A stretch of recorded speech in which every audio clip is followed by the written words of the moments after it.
నమస్కారం మిత్రులారా, మనం సంతోషంగా ఉండటానికి ఓ చిన్న రహస్యం ఉంది. అది చాలా సులువైనది, కానీ చాలా శక్తివంతమైనది. ఈరోజు మనం ఆ రహస్యమేంటో కలిసి తెలుసుకుందాం, సరేనా? మనలో చాలా మందికి ఇలా జరుగుతూ ఉంటుంది కదండి.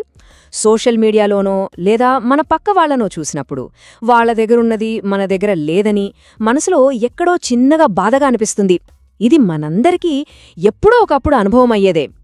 ఇలా అనిపించటం చాలా చాలా సాధారణం. దాని గురించి పెద్దగా కంగారు పడక్కర్లేదు. మనం స్నేహితుల్లాగా కూర్చుని ఈ ఫీలింగ్ ఎందుకొస్తుందో నెమ్మదిగా అర్థం చేసుకుందాం. ఇప్పుడు మనం ఒక అలవాటు గురించి మాట్లాడుకుందాం. మనలో చాలామందికి ఈ అలవాటు ఉన్నట్టే తెలీదు. అదే పోలిక అనే ఉచ్చు. అది మనల్ని ఎలా ఇబ్బంది పెడుతుందో చూద్దాం. అసలు సమస్య ఎక్కడ మొదలవుతుంది అంటే ఇక్కడే. దీన్ని ఏకపక్ష పోలిక అంటారు. అంటే ఎప్పుడూ మనకంటే ఎక్కువ ఉన్నవాళ్లనే చూడడం, వాళ్లతోనే మనల్ని పోల్చుకోవడం. ఇది ఒకే వైపు చూడటం లాంటిదన్నమాట. ఎప్పుడూ పైకి మాత్రమే చూస్తుంటే మన ఫీలింగ్స్ ఎలా దెబ్బతింటాయో చూడండి. ఉదాహరణకి పరుగు పందెంలో మనం మనకంటే ముందున్నవాళ్లనే చూస్తూ ఉంటే మనమెంత దూరం పరిగెత్తామో మర్చిపోతాం కదా. అలాగే ఈ అలవాటు వల్ల మనలో ఉన్న కృతజ్ఞత తగ్గిపోయి సంతోషం కూడా దూరమైపోతోంది. సరే, మరి మనం మన ఆలోచించే పద్ధతిని మార్చుకోవచ్చా? తప్పకుండా.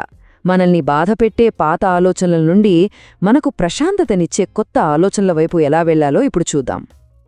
ఈ రెండు ఆలోచనల మధ్య ఎంత తేడా ఉందో చూడండి.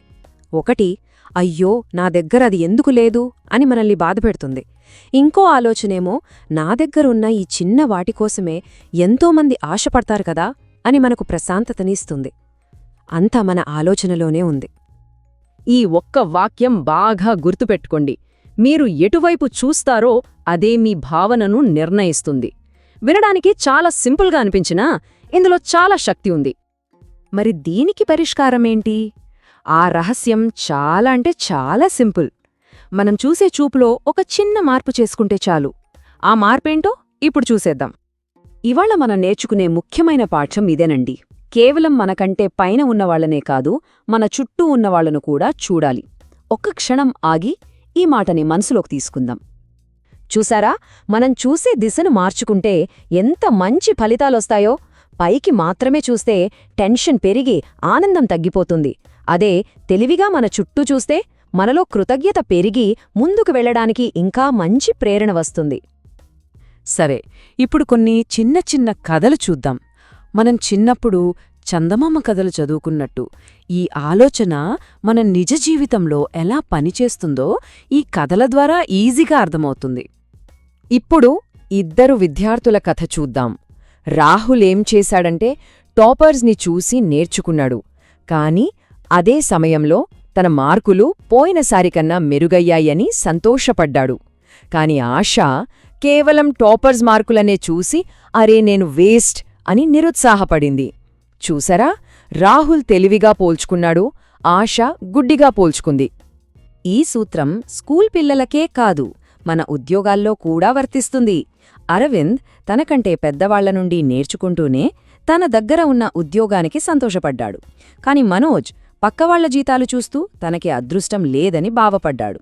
అంటే పోలికను మనం ఎదుగుదలకు వాడుకోవచ్చు, లేదా బాధపడటానికి వాడుకోవచ్చు. ప్రేరణ కోసం మనం ఎక్కడికో వెళ్ళక్కర్లేదు, మన చుట్టూనే ఉంటుంది. ఓ చిన్న కప్ప కథ నుండి నేర్చుకోవచ్చు, కలాం గారిలాంటి గొప్పవాళ్ల జీవితం నుండి స్ఫూర్తి పొందవచ్చు, లేదా ఇన్ఫోసిస్ లాంటి పెద్ద కంపెనీల నుండి కూడా పాఠాలు నేర్చుకోవచ్చు. మనం చూడాలేగాని ప్రతి చోట ప్రేరణే. ఇక మనం చివరి విభాగానికి వచ్చేశాం. ఈ మంచి అలవాటును మన జీవితంలో ఎలా ప్రాక్టీస్ చేయాలో ఇప్పుడు నెమ్మదిగా చూద్దాం. ఇది చాలా చాలా సులభం. ఒక కప్పు టీ తాగుతూ ప్రశాంతంగా ఆలోచించండి. సాధారణంగా మనం ఎవరితో పోల్చుకుంటాం? మన ఫ్రెండ్స్తోనా? మనతో పనిచేసేవాళ్లతోనా? ముందు ఇది తెలుసుకుంటే మన గురించి మనకు బాగా అర్థమవుతుంది. ఇప్పుడు రెండో ప్రశ్న. ఈ ప్రశ్న మన దృష్టిని మన దగ్గర ఉన్న వాటివైపు మళ్లిస్తుంది. ఆలోచించండి, మనకున్న మంచి ఫ్యామిలీ, మన ఆరోగ్యం, మన ఇంట్లో ప్రశాంతత, ఇలాంటివి ఇతరులు కోరుకునే వరాలు కావచ్చు కదా. ఇప్పుడు మీకోసం ఓ చిన్న టాస్క్. జస్ట్ ఈ నంబర్ గుర్తుపెట్టుకోండి, 3. ఈ రోజుకు మీ చిన్న హోంవర్క్ ఇదే. ఇతరులు కూడా కావాలని కోరుకునేవి మీ దగ్గరే ఉన్న ఒక 3 విషయాలను ఒక పేపర్ మీద రాయండి. ఇది మన ఆలోచన విధానాన్ని మార్చడానికి చాలా బాగా సహాయపడుతుంది.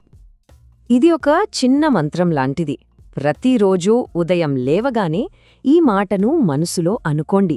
నేను తెలివిగా పోల్చుకుంటాను, ప్రశాంతంగా జీవిస్తాను. రోజంతా చాలా హాయిగా ఉంటుంది. గుర్తుంచుకోండి మిత్రులారా, ప్రతిరోజు మనం నేర్చుకునే చిన్న విషయమే ఏదో ఒకరోజు మనల్ని పెద్ద విజయానికి దారితీస్తుంది.